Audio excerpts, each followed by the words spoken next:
여러분, 우리가 저희들이 이 예수님의 생애를 이제 공부하고 있는데, 지금부터 우리가 공부할 이 비유들은 예수님이 생애 가운데 세 번의 1년의 비유들을 하세요. 처음에는 초기 봉사 때 하셨고, 이제 우리가 두 번째 예수님께서 갈릴리 봉사를 마치시고 예루살렘으로 마지막 여행을 하시는 도중에 하신 실제적인 비유들을 공부할 것이에요. 그리고 예수님이 예루살렘에 입성하신 후에 또 비유들을 하세요. 자, 오늘은 그래서 예수님 생애 중에 굉장히 중요한 아주 실질적인 그런 비유들을 우리가 여러 시간에 걸쳐서 비유들을 우리가 공부하기로 하겠어요. 우리가 앞으로 공부할 비유에는 여러 가지 비유가 많아요. 우리가 오늘 공부할 이 선한 사마리아인의 비유를 시작해서 이 열매 맺지 않는 무화과 나무, 그렇죠? 또 이 바리새인과 세리의 비유를 들어 하신 기도에 대한 비유, 그렇죠? 또 이 밤중에 찾아와서 빵을 달라고 간절히 말하는 그런 사람들의 비유, 그렇죠? 우리가 무엇을 구해야 할지, 어떻게 구해야 할지, 이런 아주 실제적인 생활의 방법들을 주신 비유예요. 또 전도에 대해서 잃어버린 양, 은전, 탕자의 비유, 그렇죠? 그래서 여러분, 우리들이 그 전에 이런 비유들을 다 알고 있었지만 이 비유를 하신 예수님의 마음까지 우리가 얻어낼 수 있다면 정말 우리가 이건 금상첨화일 것이에요. 예. 그래서 여러분, 우리들이 예수님이란 분을 살펴보면 그분은 이런 일상적인 생활 가운데 일어나는 많은 일들을 그저 지나치지 않으셨어요. 예. 왜냐하면 그분은 사람이 이 땅에서 살 때 사람으로서 우리가 살아야 한다는 것을 너무나 잘 알고 계셨기 때문에 이 사람들 사이에 벌어지는 관계에 대한 문제들, 그렇죠? 겪고 있는 그들의 아픔들, 이런 것들을 그저 지나치지 않으셨어요. 그래서 오늘 우리가 공부할 이 선한 사마리아인의 비유도 모든 비유 중에서 원칙적인 비유 중에 하나예요. 이 선한 사마리아인의 비유는. 자, 우리가 오늘 누가복음 10장을 펴서 이 선한 사마리아인의 비유를 우리가 공부해 보기로 하겠어요. 자, 누가복음 10장 25절. 이 선한 사마리아인의 비유를 사람들이 알아들을 수 있게 해주시기 위해서 우리가 그동안 뭘 공부했습니까? 예수님이 이 70인의 제자들을 내보내면서 또 예수님이 예루살렘으로 향해 가시기로 굳게 결심하시면서 제자들에게 무엇을 가르치셨습니까? 그들이 무엇으로 기뻐해야 하고, 그렇죠? 그들이 전도를 어떻게 해야 하며, 그렇죠? 그들이 어떻게 주의 말씀을 이해하고 있어야 할지, 그런 것들을 공부하셨어요. 자, 그런데 그 중에 있던 많은 사람들이 특별히 어떤 한 율법사가 그 예수님의 그 권세 있는 말씀, 자기들이 갖고 있는 율법을 통해서 배울 수 없었던, 자기의 마음에도 완전히 이해되지 않고 있었던 어떤 문제에 대해서 질문하는 그런 사건이 하나 등장하죠. 그것이 25장이에요. 어떤 율법사가 일어나 예수를 시험하여 가로되, 이 율법사는 그 안에 있던 바리새인들과 이런 사람들의 그런 종용을 받아서 그가 예수님을 시험하여 질문을 하죠. 그러나 그 질문에는 굉장히 심오한 그 자신의 마음이 들어가 있어요. 이런 질문을 그가 합니다. 선생님, 내가 무엇을 하여야 영생을 얻으리까? 영생을 얻으리까?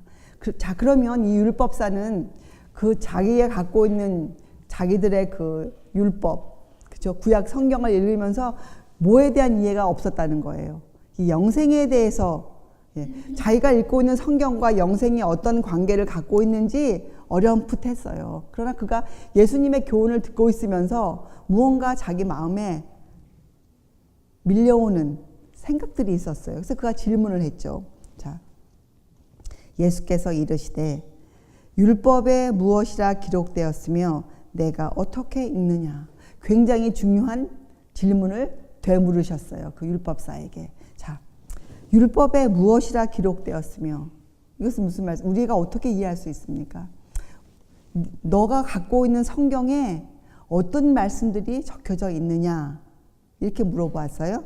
자, 그리고 어떻게 너는 그것을 읽느냐. 다른 말로 하면 성경을 너가 읽고 어떻게 이해하느냐, 너 마음에는 그 글이 어떻게 이해되어지느냐, 이렇게 물어보셨어요.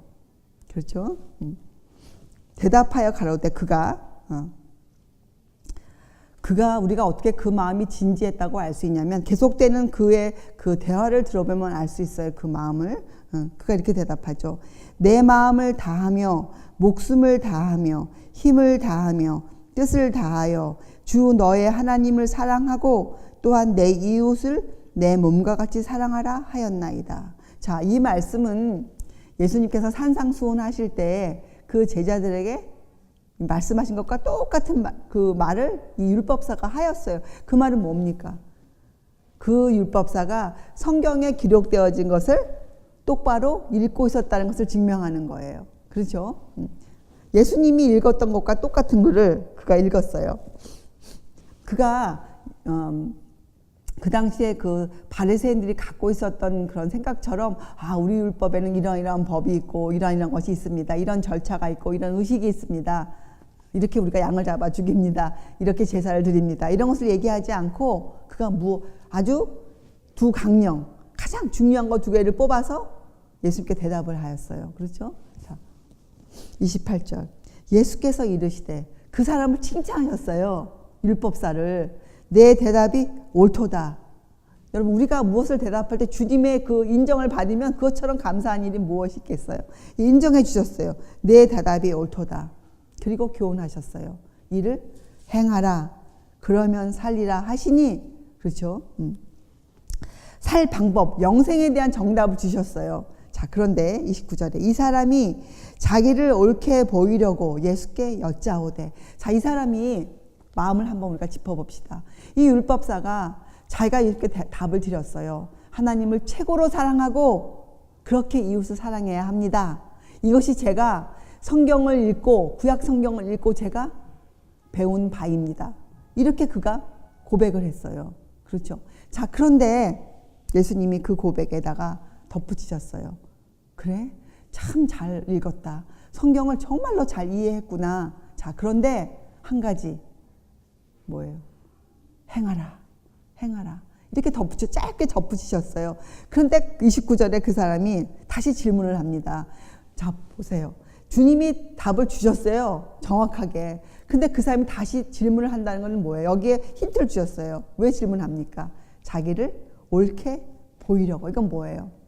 자기를 합리화시키는 거예요. 이 사람이 예수님의 답을 듣고 알아차렸어요.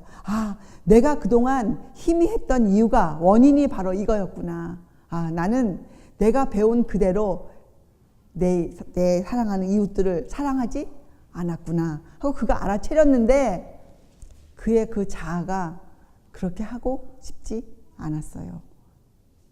그러나 그렇다고 드러내놓고 그것을 말하자니 주위에 많은 사람이 자기를 지켜보고 있어요. 자, 그래서 어떻게 해요? 자기를 옳게 보이려고. 우리가 지금 이해하는 말로 하면 자기를 정당화시키기 위해서 다시 질문을 하요. 예수님께. 그러면 내 이웃이 누구오니까? 그 사람은 그 이웃이 누군지 지금 알았어요. 그런데 다시 물어봐요. 자, 그때 예수께서 대답하여 가라사대. 그때 예수님이 그 사람을 어떠한 눈빛으로 바라보셨을까요? 또 핑계를 대는구나. 그렇게 안 하셨어요.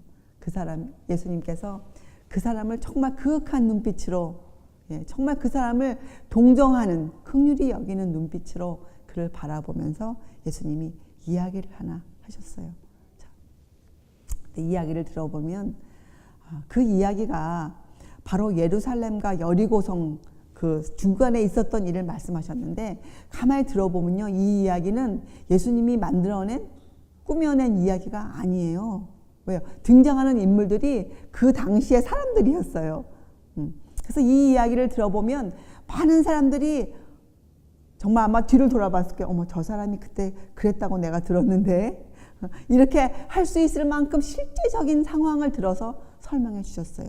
오늘날 우리는 이 상황을 듣고 마음의 눈이 열려 그 당시 사회상, 그 당시 사회의 모습 아닙니까? 그 모습을 지금의 우리의 사회에 비춰볼 수 있어야 돼요. 우리가. 그것이 비유예요. 그렇죠? 자, 그 당시 사회가 어땠습니까? 그 당시에 이 제사장들, 레위인들, 그렇죠? 정말 그 유대 나라에서 하나님의 그 빛의 특권을 누리고 사는 사람들, 하나님의 법을 알고 있다고 외치고 사는 사람들. 그래서 많은 사람들로부터 존경과 영광을 받고 살았던 그 사람들이 등장하고 또 누가 등장합니까? 예, 사마리아 사람이 등장해요. 이 사마리아 사람은 어떤 사람이에요? 유대인들로부터 어떤 취급을 받던 사람들입니까? 사마리아인은 무시하고 이방인이고 이미 구원을 잃어버린 사람으로 취급받는 사마리아 사람이 등장을 해요. 자, 그런데 어떤 일이 생깁니까? 그들이 예루살렘에서 여리고성으로 내려가는. 근데 왜 내려간다고 지도를 보면 예루살렘보다 여리고가 위에 있어요. 근데 이 이야기는 전부 다 실제적인 말씀이기 때문에 여러분 어떻게 내려간다고 설명되어 있는가? 예루살렘이 여리고보다 높아요, 지역이. 자, 그래서 여리고를 갈 때에는 실제로 내려가는 거예요. 그렇죠? 자, 예수님께서 이렇게 설명하셨어요. 가는 도중에 그 지나가는 길에 유대 광야가 있어요. 광야. 광야는 여러분 어떤 곳입니까? 사람이 살지 않는 곳이잖아요. 그래서 강도들이 모여 있는 곳이에요. 강도들이. 그래서 이 예루살렘에서 여리고로 가는 그 길은 굉장히 위험한 길이에요. 그러나 피할 수 없는 길이에요. 그래서 그 길을 지나갈 때 모든 사람들이 뒤도 안 돌아보고 옆도 돌아보지 않고 빨리빨리 걸어서 가는 그런 길이에요. 그러나 꼭 지나가야 되는 길이에요. 그런데 그 길을 제사장이 걸어가고 있었어요. 자, 걸어가고 있는데 그가 무엇을 보았어요. 근데 그가 그냥 지나가지 않고 여기 읽어보면 그가 가서 보았다고 나와요. 예, 가서 보았더니 어떤 사람이 강도를 만나서 물건 다 빼앗기고 또 매를 많이 맞아서 거반 죽었어요. 그냥 놔두면 죽게 되어 있어요. 예, 정말 절망적인 상태에 있는 어떤 사람이 하나가 누워 있었어요. 근데 가서 보았어요. 가서 왜 보았을까요? 이 제사장이. 그 사람의 상태가 얼마나 심한지 가서 보았을까요? 여러분 생각이 어떠세요? 그 제사장이 레위인이 왜 가서 그를 보았을까요? 여러분 생각해 보세요. 가서 본 이유는 자기를 정당화시키기 위해서예요. 자기가 그 아픈 사람을 도와주지 않았다는 그 이유를 찾아야 되지 않습니까? 자, 그들은 이렇게 생각했을 거예요. 아하, 가만히 보니 이 사람이 사마리아인 같다. 사마리아인 같아.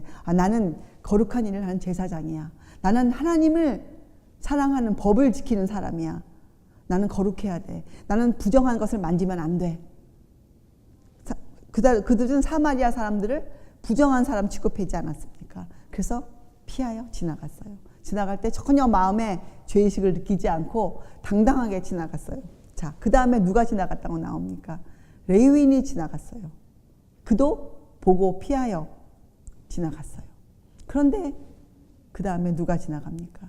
사마리아 사람이 지나가요. 근데 사마리아 사람 그 사람을 보고 이 사람이 누구지?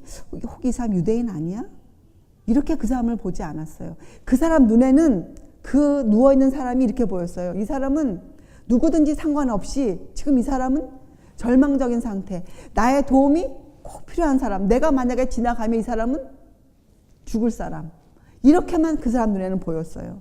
그래서 그 사람이 어떻게 했습니까? 그리고 그 사람은 그곳이 유대 광야이기 때문에 조금만 지체하면 강도를 만날 수 있는 위험한 곳임에도 불구하고 그 사람은 개의치 않았어요. 그 사람은 자기의 짐을 풀어서 자기가 여행길에 먹으려고 준비해온 포도주와 그렇죠? 기름으로 어떻게 해요? 그 사람을 일단 위급한 상태에서 치료를 했어요. 그리고 그 사람을 자기의 낙태에 태워서 어떻게 했습니까? 천천히 걸었어요. 왜요? 아픈 사람의 상처가 흔들리지 않도록. 그곳이 위험한 곳이지만 그 사람이 천천히 걸었어요. 그래서 모든 것을 그 아픈 사람을 위해서 움직였어요. 그리고 근처 여관에 들어가 그 사람을 치료해 주었어요. 자기의 갈 길을 자기가 지금 며칠 늦어지면 자기에게 어떠한 손실이 있을 것을 또 개의치 않고 그 사람을 돌보아 주었어요. 그리고 그 사람이 많이 낳게 되었을 때 어떻게 그 모든 것을 다 경비를 부담하고 또 그 주인에게 돈을 더 주었어요. 그죠? 그리고 어떻게 했습니까? 혹시라도 더 들면 내가 돌아올 때에 갚겠노라. 그죠? 근데 거기에 이 주인이 내가 당신을 어떻게 믿겠습니까? 이런 말이 나와 있지 않는 걸로 미뤄보아 그 사람이 그 길을 자주 당기던 사람이었을 우리가 짐작할 수 있겠죠. 자, 사마리아인은 이 사람은 그렇게 그 아픈 사람을 고쳐주었어요. 그때 예수님이 이렇게 물어봤어요. 그 사람에게. 내 의견에는 그 율법사에게 이 세 사람 중에 누가 강도 만난 자의 이웃이 되겠느냐. 37절 가로되 자비를 베푼 자이니이다. 이 율법사가 갖고 있는 편견이 얼마나 강했으면 예수님이 하신 말씀을 따라서 맞아요. 바로 그 사마리아인이네요. 이렇게 말하지 않고 자비를 베푼 자이니이다. 이렇게 이 유대인들의 편견이 심했어요. 사마리아라는 단어조차도 그들의 입에 담고 싶지 않을 만큼 그들이 편견이 심했죠. 그러나 그가 대답했어요. 바로 그 사람입니다. 예수께서 이르시되 가서 너도 이와 같이 하라 하시니라. 이렇게 끝나요. 그 비유가. 여러분, 가서 너도 이와 같이 하라. 자, 여러분, 종교가 무엇입니까? 종교. 여러분, 종교는 사람들이 누구를 또는 무엇을 믿고 사는가, 그리고 어떻게 그것을 실천하는가, 그것이 종교예요. 종교. 그래서 여러분, 참 종교는 어떤 제도나 어떤 교단, 종파의 신조나 또 그들이 행하는 의식으로 이루어지지 않죠. 종교는. 그렇죠. 참 종교는 오늘 우리가 선한 사마리아인의 비유로 들은 것처럼 어떻게 하면 내가 사람에게 최대의 선을 베풀고 진정으로 그 사람을 사랑하는가. 그것이 종교예요. 그것이 참 종교예요. 그것이 기독교예요. 그것이 기독교의 진수예요. 그래서 이 선한 사마리아인의 비유를 우리가 어떻게 이해하냐에 따라서 주님께서 행하신 명령, 가서 너도 이와 같이 하라를 할 수 있는지 아니면 그것을 거절하는지 우리가 선택할 수 있는 사람이 되는 거예요. 그렇죠? 우리가 믿는 종교는 어떻게 사람들에게 보여집니까? 여러분, 우리가 믿는 종교가 우리가 하는 말로만 사람들이 우리의 종교를 인정해 줍니까? 그렇지 않죠. 우리가 믿는 종교는, 우리가 믿는 하나님은 사람들에게 어떻게 알려집니까? 우리가 하는 행위, 우리의 삶의 태도, 우리의 모습으로 인해서 그들이 알게 되지 않습니까? 자, 그래서 이것은 오늘 사마리아인을 통해 주신 이 비유는 가서 너도 이와 같이 하라. 이것은 우리의 삶에게 주는 직접적인 교훈이세요. 그렇죠?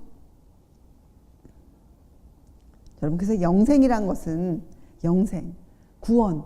우리의 구원은 무엇과 깊은 관계가 있는 것입니까? 이 율법사가 질문하지 않았습니까? 어찌하면 영생을 얻으리이까? 내가 어찌하오리이까? 이 영생, 우리가 영원히 사는 이 삶을 얻는 데에는 무엇이 깊은 관계가 있어요? 하나님의 계명과 관계가 있어요. 하나님의 율법. 우리가 하나님의 법을 어떻게 읽고 어떻게 이해하느냐.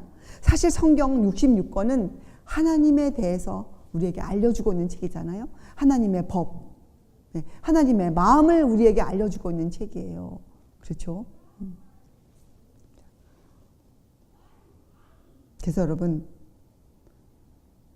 이 율법의 두 강령, 마음을 다하며 목숨을 다하며 힘을 다하며 뜻을 다하며 하나님을 사랑하는 것, 또 이웃을 내 몸같이 그렇게 사랑하는 것. 여러분, 들어보면 우리가 그전 시간에 공부한 것이 떠오르지 않으세요? 마음을 다하고 목숨을 다하고 힘을 다하고 뜻을 다하는 것. 이건 뭐예요? 우리의 전 인격이 주님을 사랑할 수 있게 되는 것이에요. 전 인격이. 자, 이것을 우리가 배운 바에 따르면 뭡니까? 우리가 성경을 읽고 그 읽은 것이 우리의 머리에 들어와서 우리의 그 배운 바가 어떻게 해요? 우리의 마음을 사로잡을 때 우리의 마음을 어떻게 사로잡습니까? 우리가 보고 듣고 우리가 느끼도록, 우리가 주님을 만나볼 수 있도록, 살아계신 주님을 우리가 생생하게 느낄 수 있도록, 선한 사마리아인의 비유를 통해서 우리가 주님의 손길을 느낄 수 있도록, 처참한 심령으로 지금 낮아빠져 있는 우리들, 그렇죠? 이 땅에 팽개쳐져 있는 우리들, 사단의 속임을 받아서 죄의 유혹에 넘어가서 죄를 짓고 낙심하여 어찌할 바를 모르고 영생을 잃어버리고 살아가는 우리들, 사랑이 무엇인지 모르고 예, 남편도 사랑하지 않고 아내도 진심으로 사랑하지 않고 내가 낳은 자녀들도 진심으로 사랑하지 않고 내 사랑하는 교우들도 말만으로 예, 진실로 사랑하지 않으면서 살아갈 수뿐이 없는 우리들을, 이 처참한 우리들을 예, 사랑해 주신 그분의 사랑을 느낄 수 있도록 해주는 것, 그렇죠? 그것이 하나님의 강령이에요. 그것이 하나님의 법이에요. 그것이 성경의 가르침이에요. 그래서 우리가 어떤 사람 되는 겁니까? 마음을 다하고 목숨을 다하고 힘을 다하고 뜻을 다하여 하나님을 사랑하는 사람이 되는 것. 그래서 그 힘으로 누구를 사랑할 수 있는 사람, 내 이웃을 사랑할 수 있는 사람이 되는 것. 여러분, 가서 너도 이와 같이 하라. 이 예수님의 온유하시지만 권세 있는 이 음성이 오늘날 여러분과 제 귀를 울려야 돼요. 그렇죠? 자, 그래서 여러분, 예수님께서는 이 율법사에게 이렇게 말씀하셨어요. 바로 맞다. 네가 읽은 그 성경, 율법, 네가 제대로 이해한 그 율법이 맞아. 옳도다. 옳도다. 그러면 이제 너는 한 가지만 더 하여라. 그 율법을 네 삶의 원칙으로 삶아라. 이렇게 말씀하셨어요. 그래서 여러분, 예수님께서는 이 성경에 나와 있는 모든 하나님의 계명들을 하나로 보셨어요. 하나로. 같은 원칙이 흐르고 있는 하나로 보셨어요. 그렇죠? 자, 여러분과 저도 이 성경을 읽을 때 이 진리를 체계적으로, 통일적으로 볼 수 있어야 돼요. 하나님에 대한 이해가 체계적으로 우리 머릿속에 들어와 있어야 돼요. 그렇죠? 원칙은 무엇입니까? 원칙은 하나님을 최고로 사랑하고 인간을 공평하게 사랑하는 일, 그 일은 일상생활에서 실천해야 하는 원칙이다. 그것이 우리가 성경에서 배우는 삶의 원칙이에요. 하나님을 최고로 사랑하고 인간을 공평하게 사랑하는 일. 자, 그럼 이제 여러분과 제가 이 율법사처럼 하면 안 되죠. 자기를 옳게 보이려고 우리가 이런 말씀을, 성경을 읽고 성경 안에서 주님 옳소이다, 주의 말씀이 맞습니다, 이렇게 마음의 성령의 감동 감화를 받으면 우리가 어떻게 해야 돼요? 예, 우리가 그렇게 말씀을 읽은 대로, 우리가 고백한 대로 제가 주님을 정말 믿어야겠습니다. 제가 주님, 저에게 주님이 필요합니다. 저에게 주의 힘이 필요합니다. 그렇죠? 그런 우리가 고백을 하면 그 다음에 우리가 어떻게 해야 돼요? 그 다음에 가서 너도 이와 같이 하라. 이 말씀을 우리가 마음에 받아들여서 우리의 발걸음을 띄어야 돼요. 우리가 대신에 이 율법사처럼 자기를 옳게 보이려고 이 사람이 이렇게 한 거예요. 우리가 이해하면, 아, 주님 맞습니다. 주의 그 성령의 빛으로 성경을 읽어보니 참 제가 극악한 죄인이군요. 제가 정말 죄를 졌습니다. 제가 이웃을 사랑하지 못했군요. 제가 하나님을 최고로 사랑하지 않았군요. 고백을 했어요. 그런데 그렇게 하려면 그 다음에 뭐 하라고 성경에 나옵니까? 우리가 회개를 해야죠. 하나님께 참회를 해야죠. 나아가야죠, 하나님께. 그렇죠? 그 죄를 갖고는 하나님께 나아갈 수가 없잖아요. 그렇죠? 죄를 하나님께 드려야죠. 그렇죠? 그런데 그렇게 하려고 했더니 자기의 자아가 그것을 방해해요. 그렇죠? 그래서 그가 어떻게 합니까? 회개를 하는 대신에 자신을 정당화시키기 위해서 이렇게 하는 것이죠. 진리가 맞다. 주님 맞습니다. 진리는 정말 진리입니다. 주님 맞습니다. 제가 그렇게 하겠습니다. 하고 주님 앞에 나가는 대신에 그거 어떻게 해요? 주님, 그런데 하나님의 계명을 참 어렵습니다. 하나님의 계명대로 산다는 삶은 정말 어려운 삶이에요. 이것은 사람이 살 수 있는 삶이 아니에요. 당신은 하나님의 아들이시니까 그렇게 사셨죠. 그러나 저는 아닙니다. 당신은 저와 다릅니다. 이렇게 자기 자신을 정당화시키는 거예요. 그렇죠? 그래서 그때 주신 질문이, 그에게 다시 주신 답이 뭐예요? 그가 한 질문이 뭐였어요? 내 이웃이 도대체 누굽니까? 예수님이 그때 질문을 주셨어요. 이웃에 대해서. 자, 여러분, 예수님이 이 비유를 통해서 또 하나 주신 교훈은 뭡니까? 이웃에 대한 정의를 내려주셨잖아요. 예. 우리 이웃이 누굽니까? 우리 이웃이. 예. 선한 사마리아인의 이웃이 누구였어요? 예. 그는 아파서 누워있는 사람, 어찌 속절없이 아무것도 할 수 없어서 예, 죽어가는 그 사람을 자기의 이웃으로 받아들였어요. 그래서 그에게 자기의 것을 나누어 주었어요. 그 사람이 이웃이에요. 자, 그러면 예수님께서 말씀하신 이웃은 누구예요? 우리에게 여러분과 저의 이웃은 누구예요? 우리와 같은 신앙을 하는 사람들입니까? 우리와 같은 믿음을 갖고 있는 사람들이 우리 이웃입니까? 아니면 한국 사람만이 우리의 이웃입니까? 예, 주님의 말씀에 따르면 모든 사람, 하나님의 소유물인 모든 사람은 우리의 이웃이에요. 그래서 기독교는 종파 또는 교단 또는 국적의 차별이 없어요. 갈라디아 3장 28절 사도 바울이 이렇게 고백했죠. 유대인이나 헬라인이나 종이나 자주자나 그렇죠? 예, 다 구별이 없습니다. 너희는 그리스도 안에서 다 하나이니라. 다 하나이니라. 또 사도행전에는 하나님이 인류를 한 혈통으로 만드사. 그래서 여러분 기독교는 종파의 구별이 없어요. 기독교에는 교단의 구별이 없어요. 기독교에는 국적의 구별이 없어요.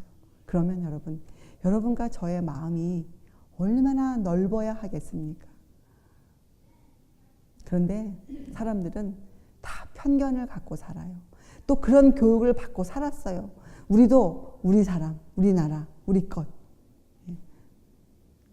사실 또 이 시대에는 그것을 굉장히 중요하게 여기고 그것을 굉장히 내세우는 그렇죠. 그런 또 시대가 되었잖아요. 그래서 여러분 우리가 성경을 읽고 그 성경의 말씀이 우리의 마음을 정화시켜주는 과정이 정말로 필요하죠. 성경의 말씀만이 우리의 삶의 원칙으로 자리 잡는 그 과정이 우리에게 정말 필요해요. 그래서 어떻게 해요? 우리가 읽는 그 말씀이 우리의 지성과 우리의 감성에 큰 영향을 줄 수 있어야 돼요. 그렇죠? 또 이 선한 사마리아인의 비유에는 또 하나의 큰 교훈이 들어있는데 그것은 뭔가? 이 선한 사마리아인을 통해서 예수님께서 당신과 당신의 사명을 알려주셨어요. 예수님이 이 땅에 오신 목적을 알려주셨어요. 자, 예수님은 이 땅에 어떻게 오셨습니까? 예수님은 이 인류를 바라보실 때, 그죠? 인류를 바라보실 때 어떻게 바라보셨어요? 사단에게 속임당하고, 그래서 영생을 잃어버리고, 영생을 도둑 맞았죠. 이 죽어가는 이 사람처럼. 또, 절망적인 상태였어요. 아무도 이 인류를 도와줄 수 없어요. 아무도 인류를 그 죄로부터 구원해낼 수가 없는 형편의 인류들이 살고 있었어요. 그렇죠? 그때 주님께서 어떻게 결심하셨습니까? 주님께서 우리를 구하려 이 땅에 오시기로 결심하셨어요. 그래서 하늘의 모든 영광을 버리고 이 땅에 오셨어요. 이 땅에. 그래서 죽어가는 우리들을 찾아내셔서 우리의 처지를 그분이 떠안으셨어요. 이게 무슨 말입니까? 우리의 처지를 떠안으셨다. 그분은 사람으로 이 땅에서 사셨어요. 사람으로. 우리와 같은 희노애락을 맛보시면서 인간이 어떤 때 슬퍼하고 인간의 마음에 어떤 때 슬픔이 흐르고 두려움이 들어오고 인간이 왜 주님께 나아갈 수 없는지 이런 것들을 우리의 세밀한 마음의 감정의 움직임을 그분이 몸소 경험하셨어요. 그래서 성경은 그분을 우리 모든 일에 우리 그 시험을 체휼하신 분. 체휼은 어떤 뜻입니까? 모든 것을 체험하셨기 때문에 우리를 긍휼히 여길 수 있는 분. 긍휼. 우리의 감정의 세세한 부분까지 우리가 슬퍼 울 때, 우리가 낙심에 주저앉을 때 우리를 야단치시지 않으시고 우리를 벌 주시지 않으시고 우리에게 용기를 주실 수 있는 분으로 이 땅에 오셨어요. 주님 얼마나 감사합니까, 여러분? 그렇죠? 자, 그래서 히브리서 2장과 3장을 읽어보면 이렇게 돼 있어요. 우리를 형제라 부르기를 부끄러워 아니하셨다고 나와 있어요. 그래서 예수님은 우리의 누가 되셨어요? 우리의 맏형님. 우리의 맏형님이 되셨어요. 우리 인류의 선두에 쓰셨어요. 예수님은. 우리를 형제라 부르기를 부끄러워 아니하셨어요. 또 그분은 우리의 믿는 도리의 사도시며 대제사장이신 예수를 깊이 생각하라. 주님은 우리의 믿는 도리의 사도세요. 주님은. 그렇죠? 또 우리의 죄를 속해 주시는 우리의 누구예요? 대제사장이세요. 우리는 그분에 대해서 깊이 생각해 볼 수 있어야 돼요. 우리는 그분에 대해서 깊이 생각해 볼 수 있기 때문에 우리는 그분을 느끼며 살 수 있어야 돼요. 그래서 오늘 우리가 선한 사마리아인의 비유를 들을 때 우리의 마음에 감동이, 정말 진한 감동이, 여러분의 심장이 흔들리는 그러한 것을 우리가 느낄 수 있어야 돼요. 그래서 여러분, 예수님의 심장 소리, 예수님 지금 하늘에서 심장이 뛰고 계실까요? 예수님 심장 뛰고 계세요? 분명히 뛰고 계세요. 왜요? 예수님 사람으로 승천하셨어요. 그렇죠. 예수님의 심장이 지금 뛰고 계세요.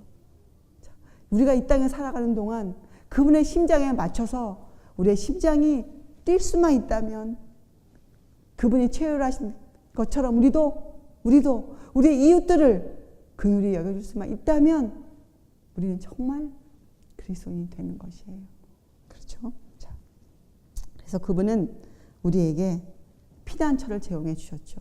이 죄 가운데에서, 이 죄로부터 안전하게 우리가 살아갈 수 있도록 우리에게 그분의 날개를 주셨어요. 그렇죠? 그리고 어떡합니까? 이 사람이 선한 사마리안처럼 당신의 비용으로, 당신의 목숨으로, 당신의 가진 모든 것으로 우리를 위해서 모든 준비를 해 주셨어요. 그리고 우리에게 뭐라고 말씀하셨습니까? 나를 따르라. 나를 따르라. 다 다른 말로 하면 뭐예요? 오늘 우리가 읽은 것처럼 가서 너도 이와 같이 하라. 그것이 나를 따르라예요. 나를 따르라. 그렇죠? 자, 여러분, 요한복음 15장 7절에 너희가 내 안에 거하고 내 말이 너희 안에 거하면 무엇이든지 원하는 대로 구하라. 그리하면 이루리라. 여러분, 얼마나 감사합니까? 얼마나 감사합니까? 우리가 이런 주님을 내 안에 모셔드리면, 또 주가 하신 그 말씀이 내 안에 살아서 움직이면 여러분의 마음의 소원을 이루어 주시겠다. 주님, 저는 정말 주님을 닮은 사람이 되고 싶어요. 주님, 그런 사람에게 어떻게 주겠다는 거예요? 그 능력을 주시겠다는 거예요. 그렇죠? 여러분이 부르는 모든 찬송에 이 원칙을 적용시키세요. 할 수 있다 하신 이는 내게 능력 주시는 그분 아니십니까? 그분이 우리에게 할 수 있다. 어떤 때에 너희가 내 안에 거하고 내 말이 너희 안에 거하면. 그렇죠? 자, 요한복음 15장 17절. 내가 이것을 너희에게 명함. 여기 이것을 읽어보면 계명을 지키는 것이에요. 지키라 하신 말씀이에요. 명함은 너희로 서로 사랑하게 하려 함이라. 사랑이 등장하죠. 자, 요한복음 13장 34절에 새 계명을 너희에게 주노라. 서로 사랑하라. 내가 너희를 사랑한 것 같이 너희도 서로 사랑하라. 자, 이 말씀이 여러분에게 들려와야 돼요. 가서 너도 이와 같이 하라. 그 말 아닙니까? 내가 너희를 사랑한 것 같이, 그 사마리아 사람이 그 절망적인 상태에 누워있는 그 사람을 도와준 것 같이, 내가 너희를 사랑한 것 같이, 영생을 얻을 수 없는 너희들을 내가 내 몸 바쳐 내 모든 것을 들여서 십자가에서 너희를 구원한 것 같이 너희도 그와 같이 하라. 너희도 서로 사랑하라. 자, 여러분, 이제는 그 당시 이스라엘의 사회상은 제사장과 레위인들이 그런 삶을 보면 그냥 지나갔어요. 지나가면서 또 어떻게 지나갔습니까? 죄의식을 전혀 느끼지 않고, 우리는 거룩한 사람이야. 우리는 주의 말씀을 지키는, 하나님을 사랑하는 법을 갖고 있는 사람들이야. 그래서 그들은 이 하나님의 법에 경중을 두었어요. 그렇죠? 하나님을 사랑하는 그 법대로 사랑은 굉장히 중요하고, 이웃을 사랑하라 하는 그 계명은 조금 약하고, 이런 경중을 두었는데 예수께서는 뭐라고 말씀하셨습니까? 그것을 똑같이 말씀하셨어요. 자, 이것은 무엇을 우리한테 알려줍니까? 여러분과 제가 성경을 읽을 때 우리가 읽는 그 말씀이 우리의 마음을 어떻게 만들어줘야 돼요? 균형지게 만들어줘야 돼요. 우리가 믿고 우리가 그 아는 일에 그것을 우리가 실천해가는 그 일에 우리가 어떻게 통하여 우리 마음이 균형을 잡아가야 돼요. 예, 우리의 감정이 우리가 믿는 바가 균일해져야 돼요. 그렇죠? 그것이 없을 때 그렇게 균형지지 않을 땐 사람은 어떻게 해요? 충동적이 되어버리죠. 어떤 충동을 따라갈까요? 예, 자기 마음이 떠오르는 대로 하는 충동이 따라가죠. 자, 지금 사회상은 어떠합니까, 여러분? 지금 사회상은 지금은 세상이 정말로 이기적이에요. 지금처럼 이기심이 팽배한 세상은 없을 거예요. 그렇죠? 예. 지금처럼 많은 사람의 영혼의 가치가 떨어져 있는 때는 정말 없을 거예요. 사람 목숨이 파리 목숨만도 못하는 경우가 지금 우리가 살고 있는 이 시대예요. 자, 그리고 종교계를 보세요. 형식주의가 얼마나 만연해 있습니까? 얼마나 큰 그 종교 단체들이 정말 그야말로 단체들로 자기들의 신조와 자기들의 의식만을 고집하며 살아가고 있습니까? 그렇죠? 여러분, 이 세상에 있었던 많은 사람들의 목숨을 앗아간 일들 중에 하나님의 이름을 빙자하여 행해진 그 당시에 죽어간 사람의 숫자가 전쟁을 통해서 죽은 사람의 숫자보다 훨씬 많다고 합니다. 그래서 이 하나님의 말씀을 오해한 사람들, 곡해한 사람들이 저지르는 사랑 없이 살아가는 그들의 그 일로 인해 저지러진 그 행위들이 정말 잔인했어요. 그렇죠? 그래서 여러분, 지금 이 시대에 너무나도 필요한 교훈이 바로 예수님의 교훈이에요. 선한 사마리아인의 비유예요. 가서 너도 이와 같이 하라. 지금 많은 종교계의 사람들이 어떻게 하고 있습니까? 자기를 옳게 보이려고 예수님께 이런 말 저런 말 하고 있어요. 그게 무슨 뜻이에요? 자기를 옳게 보이려고 성경에 있는 말씀을 삐뚤어지게 곡해하고 성경을 잘못 해석하고 자기들의 마음대로 해석해서 괜찮아, 이렇게 살아도 괜찮아, 이 정도는 괜찮아, 합법적이야, 불법을 행하는 것이 아니야. 그래서 성경에 뭐라고 나옵니까? 그런 사람에게 예수님께서 내가 너희를 도무지 알지 못하노라. 그때 그들이 뭐라고 말합니까? 무슨 말씀이에요? 내가 주의 이름으로 능력을 행사하고 내가 주의 이름으로 가르치고 살았는데 주님 무슨 말씀입니까? 그때 주님이 뭐라고 말합니까? 불법을 행하는 자들아 내게서 떠나가라. 여러분. 그래서 여러분, 우리가 주의 말씀을 읽고 그 말씀이 어떻게 해요? 근데 주의 말씀을 읽고 그 말씀을 내 감정까지 성화시켜 놓지 않으면 우리는 사랑이라는 걸 할 수가 없어요, 여러분. 여러분, 사랑. 우리가 사랑을 어떻게 이해해야 합니까? 사랑. 사랑에 대한 성경적인 그 이해가 무엇이에요? 사랑. 많은 사람들이 여기서 실패해요. 많은 사람들이 성경을 읽고 맞아, 이것이야 하고 뛰어가요. 이 사랑을 한번 베풀어 보려고. 그런데 사람들이 실패하죠. 그 사랑이 이루어지지가 않아요. 사람이 갖고 있는 이 변화되지 않는 우리의 마음으로는 우리가 누구를 사랑할 수가 없어요. 그래서 여러분, 예수님께서 이 말씀을 하실 때 등장하는 도시들이 있죠. 예수님께서 9장에 또 마태복음에 이런 말씀을 할 때 등장하는 도시가 있어요. 소돔이 등장해요. 소돔. 왜 소돔이 등장합니까? 왜 소돔이 등장해? 소돔의 죄가 무엇이라고 성경에 적혀져 있습니까? 소돔의 죄악상이, 소돔이 멸망을 받은 원인이 성경에 적혀져 있어요. 에스겔서 16장에. 그들의 교만함, 또 그들의 식물의 풍성함, 또 그들의 태평함. 남의 불행을 보고도 슬퍼할 수 없는 그들의 태평함. 그것이 그들의 죄악이었어요. 여러분, 지금의 세상을 한번 살펴보세요. 지금의 종교계를 한번 살펴보세요. 세상에 일어나고 있는 그 많은 불행을 보고도 울며 가슴을 치는 사람들이 거의 없어요. 정말로 끼리끼리 모여서 끼리끼리 자기들의 신조와 의식을 고집하고 살고 있는 그런 시대가 되고 말았어요. 그렇죠? 자, 그래서 여러분, 사랑은 우리가 그런 마음으로는 사랑을 할 수가 없어요. 예수님의 계명에 대한 정확한 이해, 또 그 계명이 내 마음에 들어와서 내 감성으로 내 온 마음과 뜻과 힘과 목숨이 그 계명을 인정해 줄 때, 그죠? 그때 그 계명이 내 마음에 새겨지는 거예요.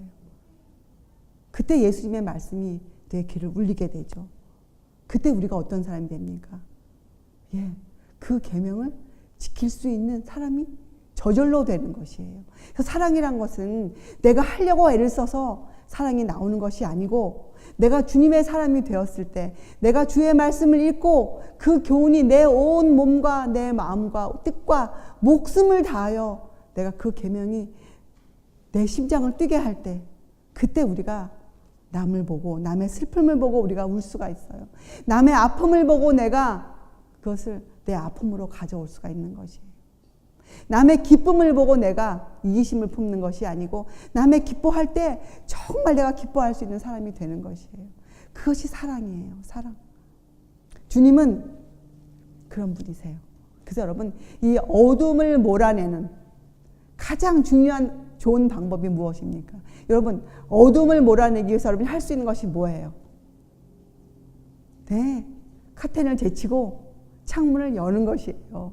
그렇죠? 네. 그래서 여러분, 오류를 처리하는 가장 좋은 방법은 진리를 제시하는 것인데, 진리를 그냥 제시하면, 진리를 또 내 마음대로 내가 아는 것만, 내가 읽은 것만 갖고 제시하면 어떻게 돼요? 문제가 생겨요. 그래서 여러분, 우리가 진리를 제시할 때는 무엇이 필요합니까? 내가 그 진리를 제시할 수 있는 그 마음의 준비가 되어져야 돼요. 내 마음이 주님의 마음과 같아져야 돼요. 그때 우리가 진리를 남들에게 전해줄 수가 있어요. 내 정신과 내 행실이 주의 말씀으로 거듭나져 있어야 돼요. 그렇죠? 이 거룩한 진리가 우리의 삶을 통해 드러날 때, 그때 보여지는 그 모본, 그 감화는 세상을 빛으로 환하게 만들어줄 수 있는 큰 능력을 갖고 있는 거예요. 지금 이 세상이 이렇게 아직도 이렇게 많은 기독교인의 숫자가 있음에도 불구하고 이렇게 어두운 이유는 도대체 무엇입니까? 원인은 단 하나예요. 그 기독교인들이 주의 말씀을 읽고 그대로 그 말씀에 감동받아 그들의 온 심장이 뛰어서 그 사랑으로 나가서 살지 않기 때문에, 그들이 세워놓은 건물에만 모여서 그들끼리 살고 있기 때문에 하나님의 사랑의 빛이 세상을 향해 나가지 못하고 있는 이것이 세상이 어두운 이유예요. 자, 주님께서 이 땅에 오실 때 그 책임을 누구에게 물으신다고 나와 있습니까? 성경은 그 기독교인들에게 물으신다고 나와 있어요. 그 책임을 그들의 피를 그 사람들 손에 삭겠다고 주께서 말씀하셨어요. 여러분, 그러면 여러분과 제가 어떻게 살아야 하겠습니까? 우리가 이 선한 사마리아인의 비유를 그저 읽고 지나가야 되겠습니까? 여러분이 어떻게 이 비유를 이해하고 있어야 하겠습니까? 여러분이 그리스도의 사업을 어떻게 이해하겠습니까? 여러분, 소돔과 고모라의 죄를 여러분 기억하세요. 성경은 이 마지막 시대를 얘기할 때 롯의 때를 비유해서 말씀하고 있습니다. 롯의 때가 이렇게 나와 있어요. 그들이 먹고 마시고 사고 팔고 씹고 집 짓고 살면서 그들이 주님을 거절했어요. 그들이 망했어요. 자, 그러면 먹고 마시고 사고 팔고 심고 집 짓는 일이 해서는 안 되는 일이라는 겁니까? 여러분 생각해 보세요. 사람이 사람으로서, 예수님도 이 땅에서 먹고 마시고 사셨어요.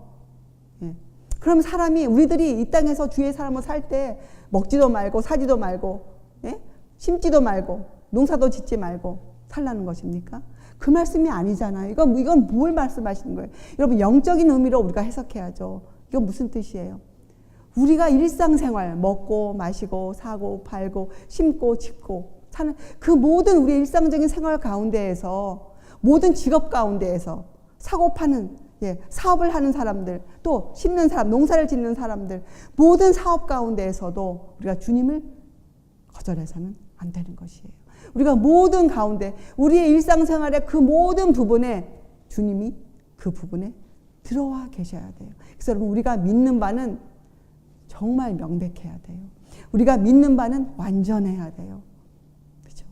모든 일에 주님의 사랑이 기초가 되어져 있어야 돼요. 기초가. 자, 그래서 여러분 이 성령의 역사와 우리의 믿음과 우리의 삶의 원칙은 관계가 어떻다는 겁니까? 여러분 성령이 어떤 사람 어떻게 우리를 인도해 갑니까? 성령은 우리를 진리 가운데로 인도해 가요. 성령께서 오시면 우리를 누구에게로 인도해 갑니까? 예수님께로 인도해 가잖아요. 자, 그래서 성령의 역사로 일어나는 일, 우리의 마음의 변화, 새 사람 되는 것, 우리의 심령이 성화되는 것, 그것은 그리스도의 마음, 그리스도의 본성을 우리 안에 심어주는 것이에요. 우리에게. 그렇죠? 자, 그래서 이 복음, 예수님을 믿는다. 이 복음에 대한 믿음, 신앙은 그리스도께서 우리의 생활 속에 거하시는 거예요. 그것이 신앙이에요. 신앙은 우리가 아까 읽은 말씀, 요한복음 15장 7절이에요. 너희가 내 안에 거하고 내 말이 너희 안에 거하면 무엇이든지 원하는 대로 구하라. 그리하면 이루리라. 이것이 우리의 믿음이에요. 신앙이에요. 그렇죠? 그래서 신앙은 살아 움직이는 원칙이에요. 왜요? 우리가 살아있는 사람이기 때문에 우리 안에 계신 예수님의 원칙이 우리를 통해 살아서 움직이기 때문에 신앙은 살아있는 원칙이에요. 그렇죠? 또 그래서 이 신앙은 우리를 통해 드러나요. 어떤 우리? 사람이 어떻게 드러납니까? 그 사람이 갖고 있는 그 품성을 통해, 그 사람의 성질을 통해서 그 사람이 어떤 사람이다. 저 사람은 강하다, 약하다. 저 사람은 좀 성질이 급하다. 저 사람은 단순하다. 뭐 이런 것들이 막 드러나잖아요. 그래서 우리의 신앙은 우리의 품성을 통해서 드러나는 거예요. 그래서 그리스도인은 그들의 품성 속에 나타나서 선한 일을 하도록, 옳은 일을 하도록 해주는 예수님의 그 덕성, 예수님의 사람됨. 여러분, 예수님은 사람이셨어요, 여러분. 예수님의 사람됨. 그 덕성이 품어 나오는 것이 신앙이에요. 그것이 그리스도인들이에요. 그렇죠? 자, 그래서 여러분, 이제 여러분과 저는 이 사랑에 대한 성경적 이해. 여러분, 사랑을 잘못한 사람이 성경에 나와 있어요. 우리가 아까 롯을 공부했죠. 롯의 아내. 롯의 아내는 하나님을 아는 사람이었어요. 롯의 아내였으니까. 그렇죠? 그래서 천사가 그 아내를 어떻게 했습니까? 손을 잡아 소돔으로부터 끌어내었어요. 롯의 아내는 구원이라는 것을 경험해 본 사람이에요. 그렇죠? 그런데 그가 어떻게 되었습니까? 롯의 아내가. 성경에는 소금 기둥이 되었다는 슬픈 이야기가 적혀져 있어요. 그가 왜 소금 기둥이 되었습니까? 롯의 아내는 그날 그 사건을 통해, 소돔이 멸망하는 일을 통해 그가 보았어요. 자기네들이 얼마나 주님을 불신하며 그들이 어떻게 살아와서 이런 일이 일어났다는 것을 그가 보았어요. 그렇죠? 자, 그래서 그가 천사들이 자기를 손을 잡고 끌어내 주었어요. 그럼에도 불구하고 이 롯의 아내는 뒤를 돌아본 고로 이렇게 적혀져 있잖아요. 그가 왜 뒤를 돌아보았습니까? 롯의 아내가 읽은 성경은 그 여자의 그 감성에 미치지 못했어요. 롯의 아내가 읽은 구원에 대한 소식은 그 롯의 아내의 그 온 마음과 목숨과 힘에까지 미치지 못했어요. 그 여인이 그렇게 받아들이지 않았어요. 그래서 그 여인은 자기가 갖고 있는 인간적인 사랑, 잘못된 애정이죠. 자기 자녀에 대한 잘못된 애정. 만약에 그 여인이 올바른 애정으로 자녀들을 주님께로 인도했더라면 그날 그들이 함께 나와 있었을 것 아닙니까? 자녀들을. 그렇죠? 근데 자기가 잘못 길러놓은 그 일로 인해 그곳에 남겨져 있는 그들을 생각해서 어떻게 해요? 주님이 끌어내오신 그 구원을 경시 여겨서, 주께서 하신 그 말씀을 경시 여겨서 그 여인이 뒤를 돌아본 고로 그 여인은 소금 기둥이 되고 말았어요. 자, 여러분, 구원은 이런 것이에요. 우리가 구원을 위해서, 정말 여러분과 제가 영생을 위해 살아가고 있다면 여러분과 제가 믿는 신앙은 어떤 작은 부분에도 부족함이 없어야 돼요. 우리가 믿는 신앙은 완전하고 체계적이고 주님의 모든 것으로 채워져 있어야 돼요. 여러분이 읽는 모든 성경은 여러분의 머릿속에 정확하게 이해되어져야 돼요. 여러분의 마음에 예수님이 샛별처럼, 샛별 같은 그분이 정말 여러분 마음의 밝은 빛으로 떠올라야 돼요. 여러분의 인생을 환히 비춰주는 등불이 되셔야 돼요. 여러분이 앞으로 살아가는 길, 사람은 앞날을 모르지만 우리는 미래를 볼 수 있는 사람으로 우리의 인생을 살 수 있어야 돼요. 우리 앞에 어떠한 어려움과 환난이 닥치더라도 우리는 그분을 바라보고 기쁨으로 살 수 있는 그런 사람이 되어야 돼요. 그런데 이 일에 성경은 밝히 말씀하시기를 주의 계명을 알고 행하는 것, 주의 계명을 지키는 것이 이 길의 유일한 길이라 이렇게 설명해 주고 있어요. 자, 그래서 여러분 우리가 이 주의 계명을 우리가 배우는 것. 그래서 여러분 성경에 이런 말 참 많아요. 고난이 내게 유익이라. 왜 유익입니까? 그 고난을 통해서 우리가 주의 율례를 배울 수 있기 때문이라. 주의 율례를 배울 수 있기 때문이라. 또 신명기서에는 오묘한 일은 하나님께 속하였거니와 나타난 일은 영구히 너와 너의 자손에게 속한 것이라. 그 이유가 하나님의 말씀에 다가갈 때 주의 말씀대로 다가가야 하는 이유. 인간이 갖고 있는 정욕대로 주의 말씀을 읽는 것이 아니고 성경이 주시는 그 지시대로 읽는 그것은 왜요? 그 이유도 뭐예요? 그 이유도 주의 율법을 행하게 할 수 있는 사람이 되게 하기 위함이라. 그렇게 적혀져 있어요, 여러분. 우리가 주의 계명을 올바로 읽을 수 있는 것, 그리고 그 계명을 우리가 내 마음으로 받아들이는 것, 내 마음과 목숨과 뜻을 다하여 그 계명을 받아들일 수 있는 것, 이것이 오늘날 여러분과 제가 해야 할 일이에요. 자, 우리가 오늘 끝으로 말씀을 덮으면서 이 말씀 여러분들이 그냥 덮으면 안 돼요. 여러분이 가서 읽고 또 읽고 여러분의 그 머리로, 여러분의 마음으로 직접 주님과 대화하면서 여러분이 읽어보셔야, 그래서 여러분의 경험적으로 여러분이 가져와서 우리가 그렇게 사랑할 수 있는 사람이 되는 것, 그것이 정말 필요하죠. 여러분과 저의 실상을 보세요. 우리가 사랑을 할 수 있는 사람들입니까? 우리가 함께 이렇게 살고 있지만 우리가 서로 사랑합니까? 여러분, 우리의 실태를 좀 살펴보세요. 우리가 얼마나 절망적인 상태에 놓여 있는지 여러분 좀 마음을 들여다보세요. 정말 사랑하고 싶은 사람들 아닙니까? 우리가 정말 사랑해야 되는 사람들 아닙니까? 우리 정말 그렇게 되기를 원하지 않습니까? 자, 요한일서를 펴서 보세요. 요한일서 2장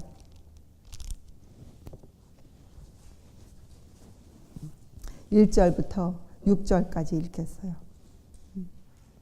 나의 자녀들아, 여러분께 하시는 말씀이죠. 여러분과 제게 하시는 말씀이에요. 나의 자녀들아, 내가 이것을 너희에게 쓰면 너희로 죄를 범치 않게 하려 함이라. 만일 누가 죄를 범하면 아버지 앞에서 우리에게 대언자가 있으니 곧 의로우신 예수 그리스도시라. 저는 우리 죄를 위한 화목 제물이니 우리만 위할 뿐 아니요 온 세상의 죄를 위하심이라. 우리로 하여금 얼마나 큰 사람이 되라고 말씀하십니까? 주님께서. 그렇죠? 3절. 우리가 그의 계명을 지키면 이로써 우리가 저를 아는 줄로 알 것이요. 저를 아노라 하고 그의 계명을 지키지 아니하는 자는 거짓말하는 자요. 진리가 그 속에 있지 아니하되 누구든지 그의 말씀을 지키는 자는 헬라인이든 유대인이든 하나님의 사랑이 참으로 그 속에서 온전케 되었나니 이로써 우리가 저 안에 있는 줄을 아노라. 저 안에 거한다 하는 자는 그의 행하시는 대로 자기도 행할지니라. 가서 너도 이와 같이 하라. 이렇게 말씀하셨잖아요. 가서 너도 이와 같이 하라. 너희들이 말씀을 읽고 아느냐? 그러면 그 말씀을 너희 마음에 새기고 너희의 온 몸과 마음과 힘이 다하여 그 말씀을 이해하고 나를 느껴보고 그리고 너도 가서 이와 같이 행하라. 그때 주신 말씀이 뭐예요? 바로 우리에게 주신 새 계명이에요. 내가 너희를 사랑한 것 같이 너희도 서로 사랑하라. 여러분과 저는 이 사랑을 성경대로 이해해서 주님의 그 강권하시는 사랑, 그렇죠? 주님의 그 사랑의 힘, 우리를 새 사람 만들어 주시는 그 힘, 그것을 정말 느껴보고 그래서 우리가 어떻게 해요? 우리의 이웃들을, 이제 여러분 이웃의 정의를 다 내리셨죠? 내 남편만 이웃이 아니에요. 내 자녀만 내 이웃이 아니에요. 우리의 이웃은 온 세상이에요. 그 이웃을 우리가 정말 품을 수 있는 사람, 그렇게 전도할 수 있는 사람, 말씀이 다 되시기를 바랍니다. 기도하시겠어요? 하늘에 계신 하나님 아버지, 저희들이 이웃들을 어떻게 취급하느냐에 따라 저희가 하나님을 얼마나 사랑하는지를 저희가 그렇게 표현한다고 성경에서 말씀하셨습니다. 하나님, 이제 저희들 편협하고 배타적이고 이기적인 저희들의 마음을 버리고 저희가 주의 말씀으로 그 더러운 마음을 정화시켜서 저희의 그 마음에서 주의 말씀에 주님의 마음을 본받아 저희가 주님이 사랑하셨던 그 영혼들을 사랑하며 살게 되기를 원합니다. 주님, 저희들을 그렇게 훌륭한 주님과 같은 그런 사람들로 만들어 주실 줄 저희가 믿습니다. 저희 안에 그 소원이 있으니 주님께서 그 소원을 이루어 주신다 하셨으니 제가 그 약속의 말씀을 믿고 오늘도 주님 안에서 평안히 거하는 주님의 사람 되게 하여 주시옵소서. 감사드리오며 귀하신 예수 그리스도의 이름으로 아버지께 간절히 기도드리옵나이다. 아멘.